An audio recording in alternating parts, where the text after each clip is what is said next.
Okay class, last time हमने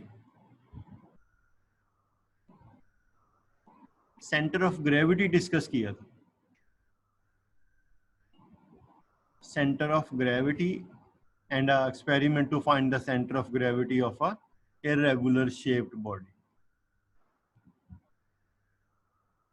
Our today's topic is couple. So let's see first what is couple, then हम उसका फिर torque भी calculate करेंगे, moment of couple भी calculate. तो उसके लिए मैं स्क्रीन शेयर कर रहा हूं आपके साथ।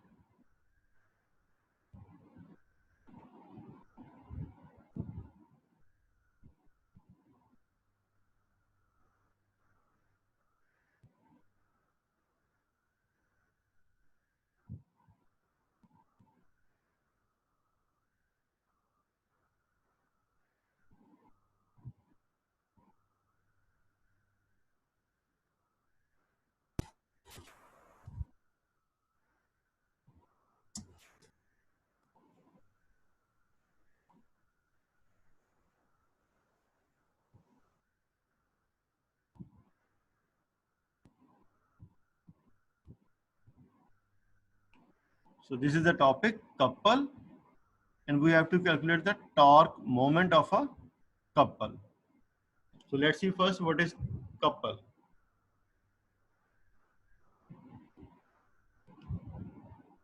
Okay, couple से पहले हम unlike parallel forces को रिवाइज करते हैं। unlike parallel forces हमने इसी चैप्टर के स्टार्ट में पढ़ा हुआ है। unlike parallel forces, this is a body, two forces F1 and F2 are acting on the body, and the direction, okay, पहले तो बात यह है कि ये दोनों फोर्सेस पैरेलल हैं। अगर हम इन फोर्सेस को इन्हीं की डायरेक्शन में,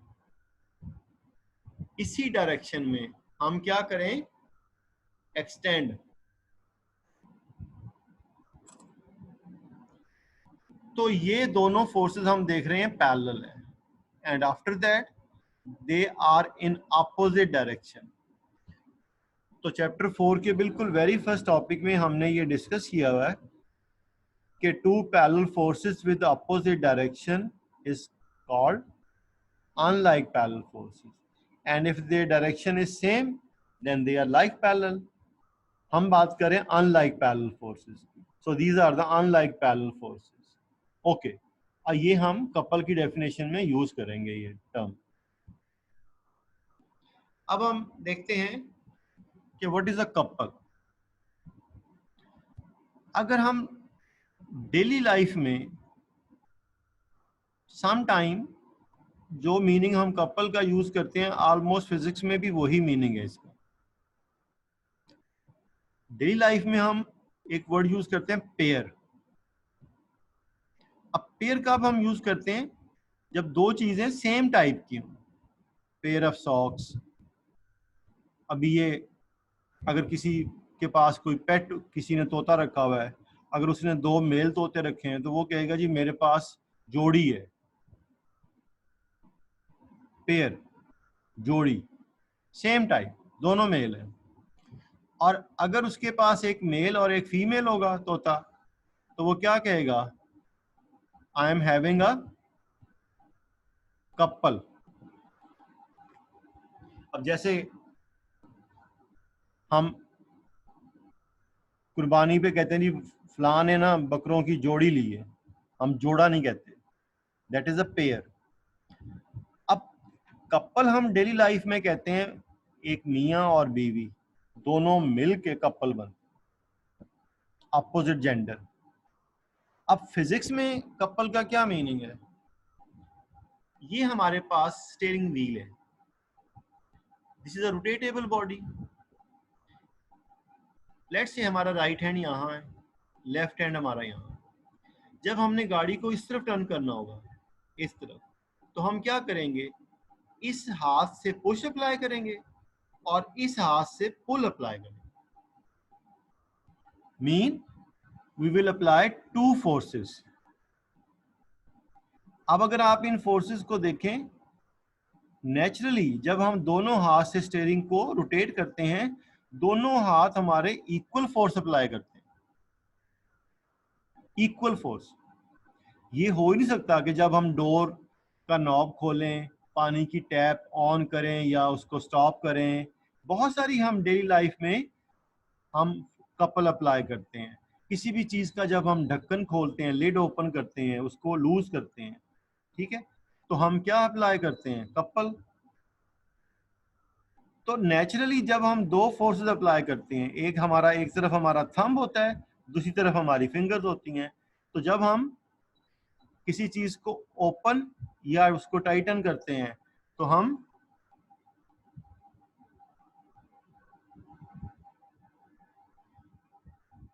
टू फोर्सेस अप्लाई करते हैं, two forces which are naturally equal in magnitude but opposite in direction.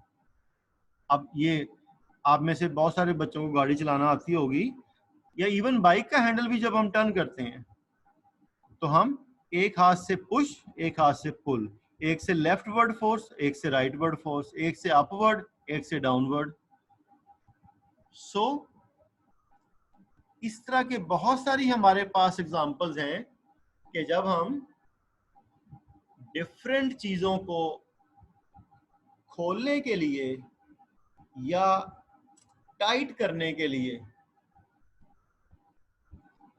पानी की टैप को खोलने के लिए, उसको स्टॉप करने के लिए, किसी चीज का नॉब, वॉल्यूम, ठीक है, इसी तरीके से डोर का नॉब है, इसी तरीके से गाड़ी का स्टीयरिंग है, तो हम जब इन चीजों पे दो फोर्सेस अप्लाई करते हैं, वो forces automatically equal in magnitude होती हैं और डायरेक्शन में अपोजिट होती हैं। अब ये जो हम स्टीयरिंग पे दो फोर्सेस अप्लाई कर रहे हैं, they are unlike parallel forces. आप देख सकते हैं, they are parallel and they have opposite direction, so they are unlike parallel forces. अब इसमें एक चीज और ऐड होगी, इनका मैग्नीट्यूड भी सेम है, इनका मैग्नीट्यूड भी सेम है। अब हम ये कहने की बजाय कि two unlike parallel forces of same magnitude are being applied on the steering wheel, no, simply we can say that a couple is acting, a couple is acting on the steering wheel. So no need to explain the forces, their direction, their magnitude, no need. हम simply कहेंगे, जैसे हम कह देते हैं वो couple जा रहा है, वो कपल आ रहा है, किसी फंक्शन में जाए वो कहते हैं जी फलाना कपल नहीं आया, तो क्या होता है, हम बजाय मिस्टर एंड मिसेज और उनका नाम और फलाना ये लेने की बजाय हम सिंपल शॉर्टकट में कहते हैं जी फलाना कपल नहीं आया। So a couple is acting on the steering wheel. कैसे? Two unlike parallel forces with same magnitude.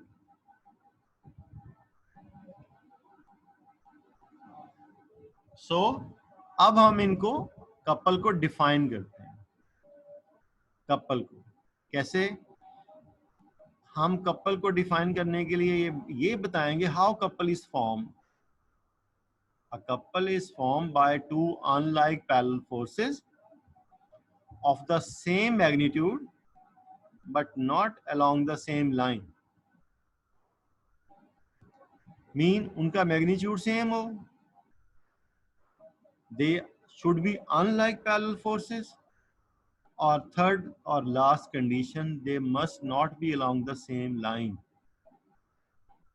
Mean unlike parallel forces तो ऐसे भी होती हैं कि अगर हम ये फोर्स इधर अप्लाई कर दें, दूसरी फोर्स यहाँ अप्लाई कर दें नीचे की तरफ इधर, अनलाइक तो वो भी होंगी, इक्वल इन मैग्नीट्यूड भी होंगी, लेकिन they are in the same line.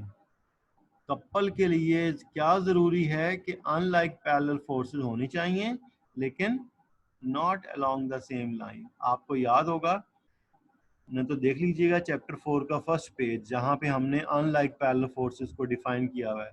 तो वहां पे अनलाइक पैरेलल फोर्सेस के दो हमारे पास एग्जांपल्स हैं, दो केस है।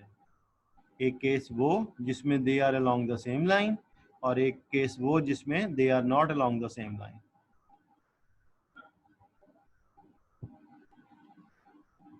So this is the definition of couple. A couple is formed by two unlike parallel forces of same magnitude but not along the same line.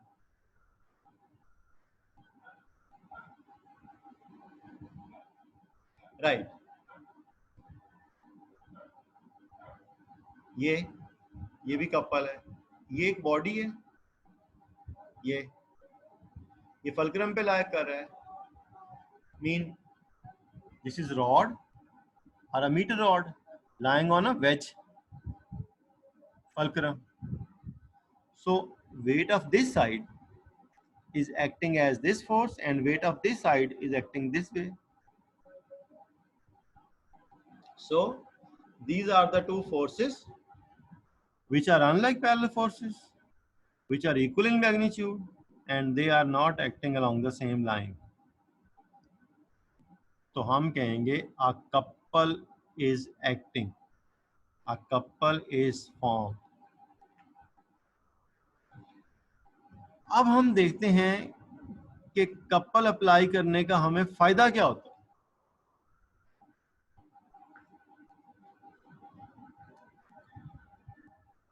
अगर आप गाड़ी को एक हाथ से चलाएं तो आप देखेंगे आपको प्रॉब्लम होगा। ये आप में से कोई बता सकता है कि व्हाट इज दिस? ये जो स्लाइड है इसमें क्या नजर आ रहा है आपको?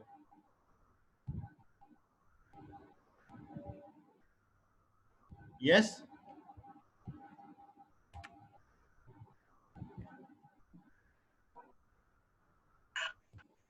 ये जो आपको स्लाइड पे नजर आ रहा है ये क्या है बॉयज? सर व्हील है, व्हील है सर। व्हील तो है, और अलॉय रिम जी तो ऐसे पेज खोलते हैं। इसे क्या कहते हैं? सर ये पंचर के काम, जब पंचर लगाते हैं तब काम आता है। यस, एक्चुअली रूटीन में ना हमारे पास सिंगल स्पैनर होता है जिसे हम आम जो मैकेनिक हैं वो उसे चाबी भी कहते हैं, पाना भी कहते हैं, रेंच भी, इस तरह की सारी चीजें। ठीक है, ये स्पैनर होता है। ये जब आप बाइक की ट्यूनिंग करवाने जाएं या गाड़ी कोई, उनके पास ये बहुत सारे साइज के सिंगल स्पैनर भी होते हैं जो हमने इस चैप्टर के शुरू में पढ़े थे। और ये है डबल आर्म स्पैनर, ये बेसिकली क्रॉस की तरह होता है।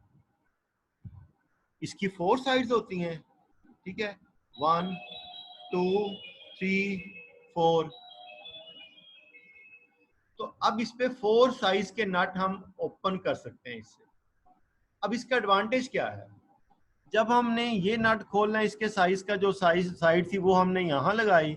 अब हम एक हाथ यहाँ रखेंगे और दूसरा हाथ यहाँ रखेंगे, एक हाथ से अपवर्ड फोर्स अप्लाई करेंगे और दूसरे हाथ से डाउनवर्ड। सर कई पाँव से खोल लेते हैं।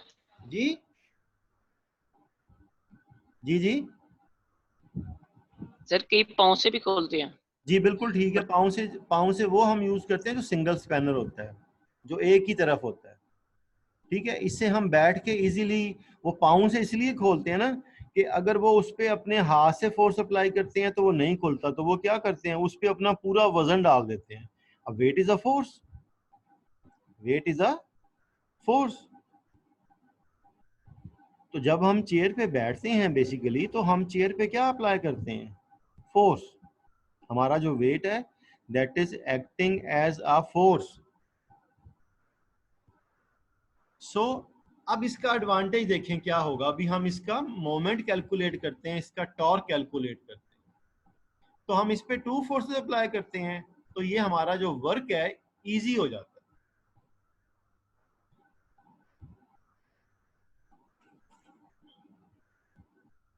पेज 96 टॉपिक है हमारा 4.7, टॉपिक है कपल, और उसके नीचे उसने कपल का मोमेंट ऑफ कपल कैलकुलेट किया हुआ। लॉन्ग क्वेश्चन में वो हमें क्वेश्चन देगा what is a couple and calculate the torque moment of a couple. Torque या मोमेंट एक ही बात है। Calculate the moment of a couple. Okay, हमने कपल को डिफाइन किया। Now we are going to calculate the moment of couple. This is body A B. ये कुछ और लाइक चीज है, जैसे हमने यहाँ पे देखा ये बॉडी है। ओके, एक फोर्स हम पॉइंट ए पे अप्लाई कर रहे हैं, दूसरी फोर्स हम पॉइंट बी पे अप्लाई कर रहे हैं, राइट। अब हम टू फोर्सेस अप्लाई कर रहे हैं, इधर से अपवर्ड फोर्स, इधर से डाउनवर्ड फोर्स। ये जो फोर्स हम पॉइंट ए पे अप्लाई कर रहे हैं, this force is rotating the body in clockwise, sorry anti clockwise. This force is rotating the body anti-clockwise, and this force which is acting on the wheel, this is rotating the body in the counter-clockwise, anti-clockwise direction. Okay,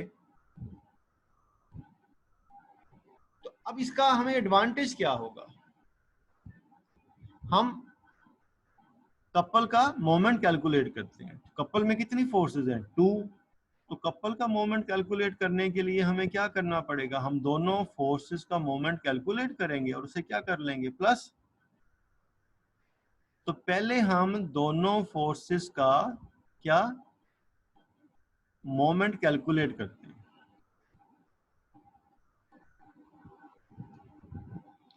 moment of force F at the end A, इस force का हम moment calculate करते हैं। किसी भी force का moment या torque कैसे कैलकुलेट करते हैं? Force multiply by moment arm. Force multiply by moment arm. जिस पॉइंट पे हम फोर्स अप्लाई कर रहे हैं और जिस पॉइंट पे बॉडी रोटेट कर रही है, उसका डिस्टेंस मोमेंट आर्म होता है, OA। अब हम इस फोर्स का मोमेंट कैलकुलेट करते हैं। Moment of force F at end B, तो वो कैसे कैलकुलेट करेंगे? वो फोर्स भी F है, F multiply by OB, moment arm.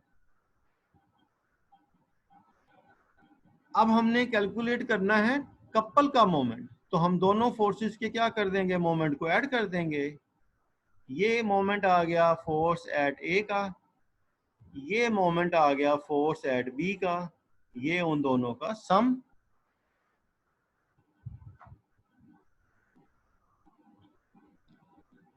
अब हमने फर्स्ट फोर्स का मोमेंट प्लस सेकंड फोर्स का मोमेंट, इन दोनों में अगर हम देखें F कॉमन, जब F कॉमन लेंगे तो यहां से आएगा हमारे पास OA प्लस यहां से क्या आएगा?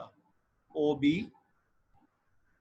अब OA ये है, OB ये है, तो OA प्लस OB ये ऐड होके हो जाएगा AB। OA प्लस AB को हम लिख सकते हैं AB। इट मीन्स इस कपल का जो मोमेंट था वो इक्वल हो गया F, one of the force. F एक फोर्स है ना, एक फोर्स है, मल्टीप्लाई बाय AB। अब AB क्या है? ये फोर्स यहां लग रही है, ये फोर्स यहां लग रही है। AB is the perpendicular distance between the forces.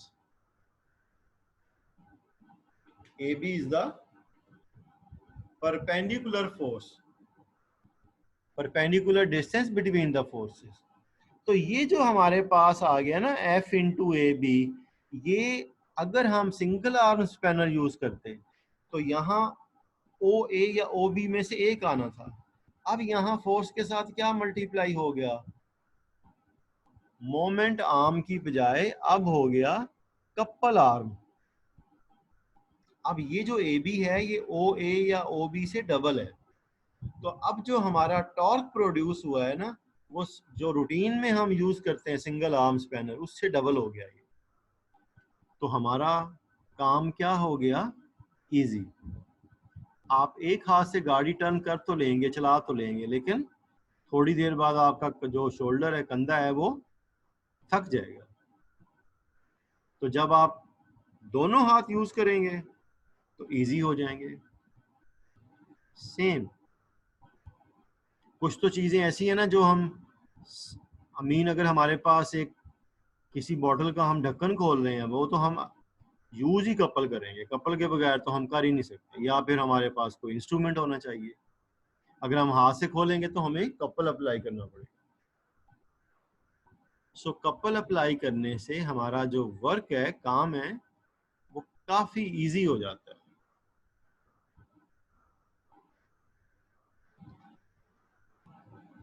तो यहां उसने इसी चीज को वर्ड्स में डिफाइन किया हुआ है। The moment of a couple is equal to the product of either force.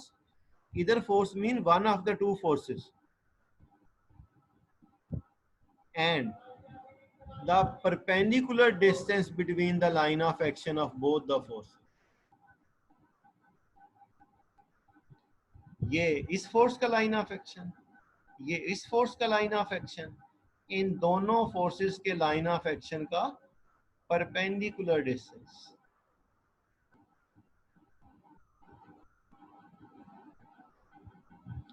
तो ये हमारा टॉपिक था, और अब हम एक्सरसाइज का न्यूमेरिकल करते हैं। पहले 4.4 जो कि सिंगल हम मोमेंट ऑफ फोर्स कैलकुलेट करेंगे, उसके बाद फिर इस टॉपिक का हम न्यूमेरिकल करेंगे 4.6।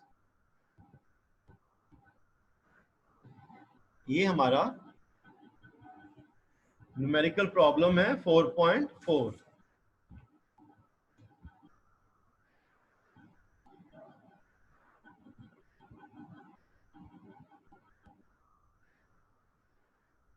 A force of 100 Newton is applied perpendicularly on a spanner at the distance of 10 centimeter. जब हमने टॉर्क का कपल कैलकुलेट टॉर्क का टॉपिक किया था, वहां हमने ये डिस्कस किया था। फोर्स हमारी है 100 न्यूटन। जो फोर्स हम अप्लाई कर रहे हैं वो नट से कितने डिस्टेंस पे कर रहे हैं? 10 सेंटीमीटर। 10 सेंटीमीटर। अब ये जो 10 centimetre from the nut distance है, ये हमारा मोमेंट आर्म है। जैसे फोर्स हम यहाँ अप्लाई कर रहे हो और यहाँ हमारा नट हो। सिंगल आर्म स्पैनर में तो ऐसे ही होता है ना, यहाँ नट होता है, ये फोर्स होती है। तो ये जो डिस्टेंस है, ये क्या है? Moment arm. एल से नोट करते हैं। 10 सेंटीमीटर मीटर में कन्वर्ट करेंगे, डिवाइडेड बाय 100, 0.1 मीटर आ गया। तो टॉर्क कैलकुलेट करते हैं।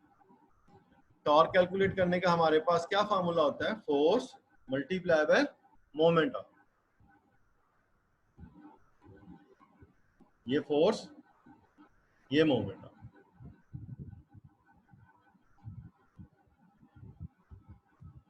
ये फोर्स, ये मोमेंट आर्म।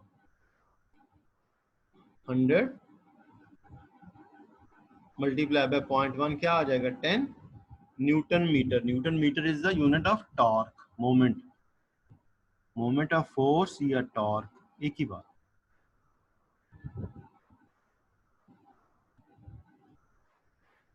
नाउ 4.6 ये हमारे आज के टॉपिक से रिलेटेड न्यूमेरिकल है, इंपॉर्टेंट न्यूमेरिकल है।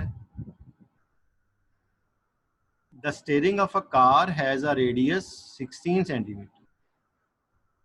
This is the steering, its radius is, ये सेंटर, ये एंड, ये radius 16 centimetre. Find the torque produced by a couple of force 50 Newton। हमने जो इस पे कपल अप्लाई किया हुआ है, कपल, उस कपल में दोनों फोर्सेस कितनी है? 50-50 न्यूटन।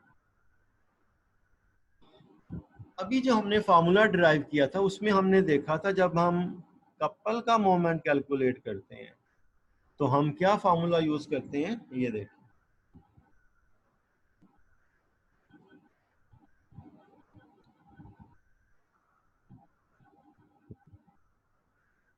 हमें चाहिए ये AB। AB mean perpendicular distance between the line of action of forces. ये क्या याद रखना। अब हमारे पास स्टीयरिंग व्हील का रेडियस है 16 सेंटीमीटर, उसे मीटर में कन्वर्ट कर लेते हैं। 100 से डिवाइड किया 0.16 मीटर, फोर्स 50 न्यूटन। हमने मोमेंट ऑफ या torque produce by the couple find करना है।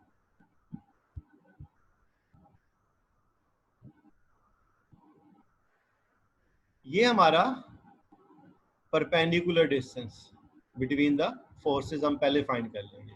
मीन ये है 16 सेंटीमीटर रेडियस, लेकिन हमें चाहिए ये डिस्टेंस, ये एक फोर्स, ये दूसरी फोर्स, इनका परपेंडिकुलर डिस्टेंस। तो ये बेसिकली स्टीयरिंग व्हील का क्या होगा, डायमीटर। डायमीटर क्या होता है, radius multiply by 2, radius multiply by 2। This is radius multiplied by 2. This is the diameter of the steering wheel. Diameter mean perpendicular force between the forces of a couple, 0.32 meter. So torque equal to force, वहां हमने topic में कहा था either force, mean one of the two forces of couple.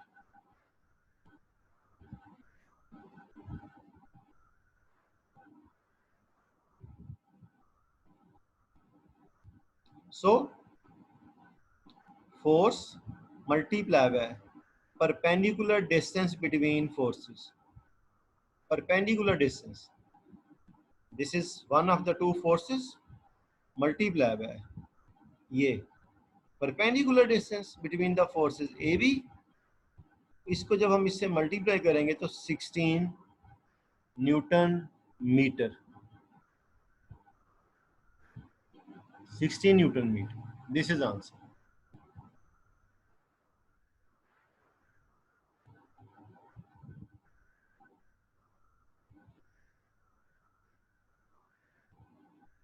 जी, ये था हमारा आज का टॉपिक और उससे रिलेटेड 2 न्यूमेरिकल्स। जी, इससे रिलेटेड कोई क्वेश्चन हो तो आप मुझे बता सकते हैं। जी, एनी क्वेश्चन?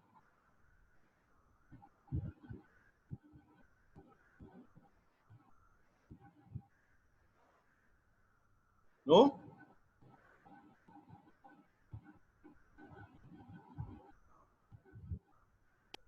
No sir. चलें जी, इसको हम यहीं पे स्टॉप करते हैं। नेक्स्ट टाइम में हम इंशाल्लाह इसको फिर कंटिन्यू करेंगे। ओके जी, अल्लाह हाफिज़।